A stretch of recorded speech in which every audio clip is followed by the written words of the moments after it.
Alright, it's a bit windy out today, but hopefully it's not going to mess with the sound too much. We got some tire work that we got to go do, and I'm just going to give you a quick tour of the kind of stuff that I carry with me in my truck.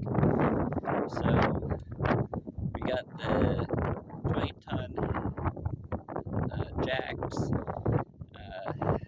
which hard to do tire work without jacks. We got plenty of penetrating oil. We got all the various vice grips and air chucks and tire gauges and patches, and this is where I keep all my heavy duty inch 1 inch impact sockets, and uh, these are